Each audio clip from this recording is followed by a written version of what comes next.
is, if you guys don't remember, on the last interview, I interviewed Littles, Norfolk Littles, and I said that I wanted Dillon. And as you guys know, or will soon find out, I always get what I want. So today, I'm going to be interviewing Boston rapper Dillon. Dillon, welcome to my show. What's going on? Thank you for being here. Definitely. So I'm going to start off by asking you, Dillon, how'd you get into the music?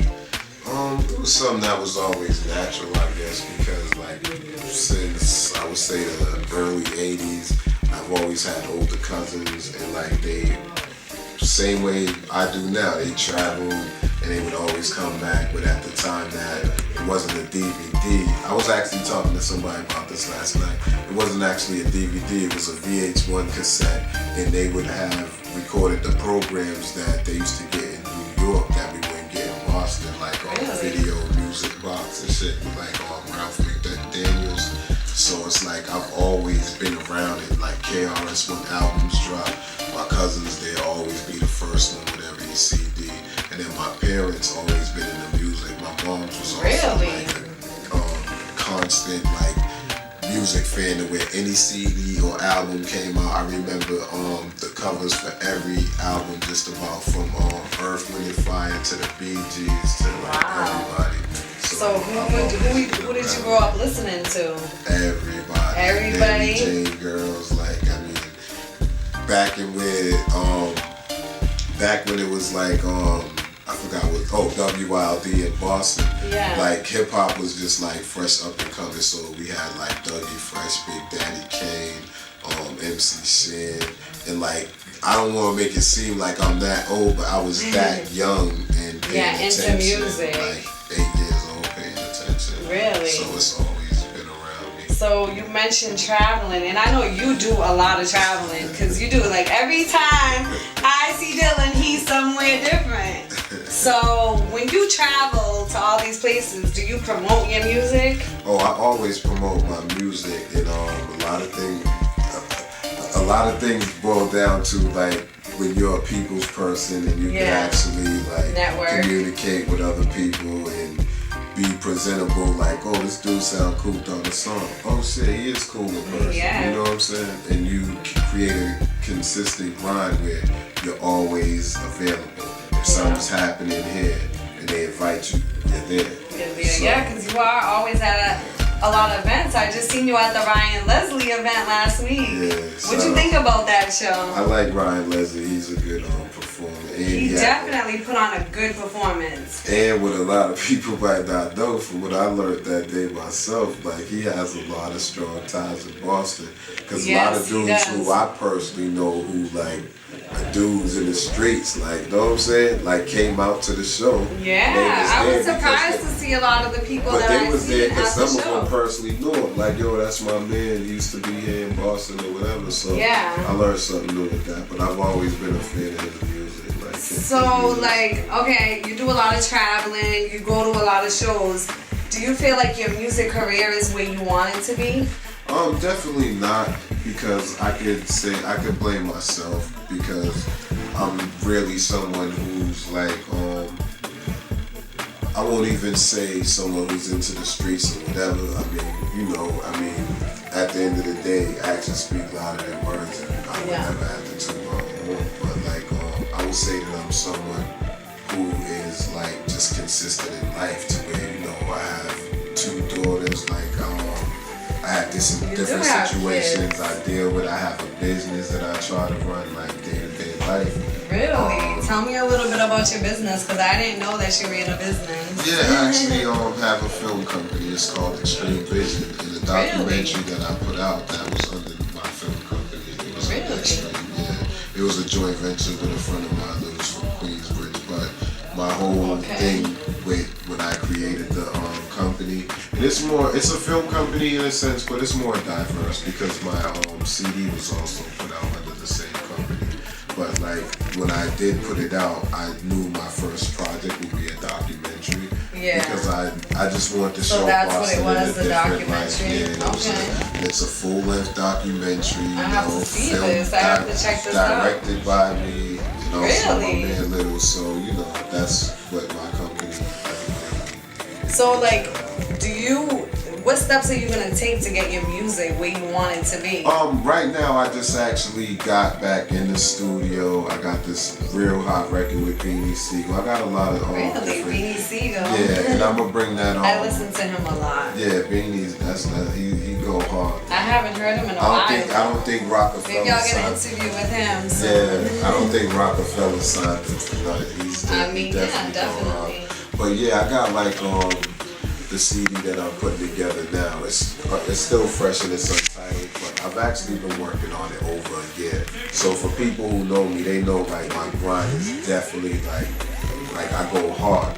But sometimes I kind of take my time when it comes to a new project. I try to approach it in a careful manner as to where sometimes it could be called a mixtape. Yeah, okay. not really that, but sometimes it could be so much considered as label in a it. mixtape or album. So they say like the mixtape game is crazy, like the underground mixtape. Yeah, do you do a lot of that? Yeah, I mean I've had 3 mixtapes out. And my thing, that's what I was saying as far as like creating the work for a mixtape. I think a lot of my material is album material. Yeah. So like I always fight in the middle of trying to make it basically a street album. So what's so much album material? Like for one, there's a song like that I kind of there's a song that I had let leak about a year ago on Mark Jacobs. Like that's one of my songs on there that I think is an album song that I wouldn't put on a mixtape. But you know, sometimes you can throw a song on a mixtape and it still makes the album. Okay, so let's say Dillon could put the best of Dillon on one album, since you like albums. Like, which artist or record label would you hand this album to? Like, if you could put the best of you into one project, whose hands would you put it in?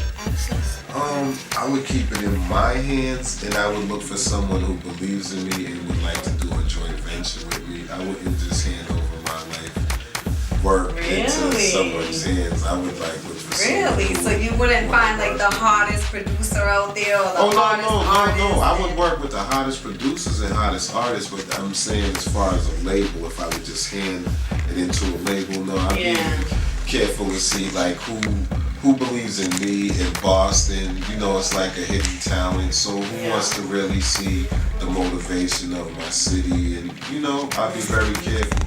But I would still, it wouldn't just be in one person's hands. It'd be in my hands and someone else's. That's how I would do it. And you mentioned like you had 2 daughters.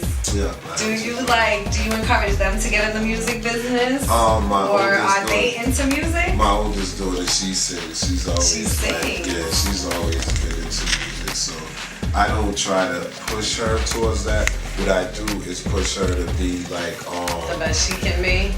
Not in the sense of the best. Of course, you always want your kids to be the best, but I push her in the sense of like to not be afraid, to like be confident if that's what you want to do. Yeah. Like, if that's what you want to do, then make sure that you're confident to where your voice is heard. If you're timid, no one's really going to hear you. Yeah, so true. Yeah. I've known you for some years now, you Definitely. know. But for the people out there that don't know you, and for the fans, like, what can they expect from Dillon? What projects are you working on? What can they look forward to? Yeah, right now the project that I'm putting out is untitled, and as far as film and stuff, like the film, the direction that I'm going to, that documentary, I won't say that it's my last, but don't expect a part 2 of Boston's Untold Story. That's a one of a kind. I can never do that again. I'm looking to venture into you have to see it. You just said that as long as you told me you didn't see it yet. I know. Yeah, you gotta definitely see it. It's in a few stores, Newberry Comics and Underground Hip Hop.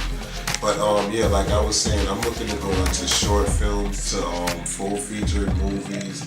I've directed at least 4 or 5 videos so far. I do videos. But like I'm looking for more of a cinematic appeal. Like I want to be able to do whatever kind of movie I want.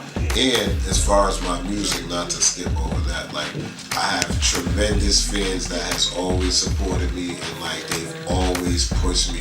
Like that's how my projects are always. That's why I take my time with my projects. Is because like anywhere I go in Boston, it's like yo, Dillon, it has what's up? to be known. Yo, Like, people have to know who they're like, Dillon yo, is. They're like, yo, what's and the what new you stand project? for. Yeah. What are you doing? And it's like I don't just want to. I can't believe I haven't seen that yet. Everyone. I got a lot of people out here in Brockton on it too. Really? Yeah, I came out here and did some. Yes, I have to definitely see this. Yeah. So Dillon, before you leave, can I get you to get on my mic before you leave? What am I gonna do right now? I can't even know what's going on. You're gonna do something for me. Alright, yeah, sure. Okay, so And, y'all had it. I also have a website if you want to check it out. It's on DillonWorldwide.com and it's DILLAN worldwide.com. So you can Make sure you guys go check that out. You guys go check out his projects. He's a movement by himself, so check him out. And you guys make sure you guys stay tuned to Impulse TV for the hottest rappers, singers, people with talent will be on my show. Thank you, Dillon, for being here. Not a problem. This is the life, money hungry, loving a wife. Dillon suffice, SWAT cars, hazardous nights, been in them CLs, 20K plus, home on new bells. Females be digging a kid, breaking their lean nails. A Boston boss, only catch me by email, or maybe by the seashell. My posse shower with non-shells, name ring bells, involved with cartels, everyday cartel. This kid Chase K, boy you should see me, everything.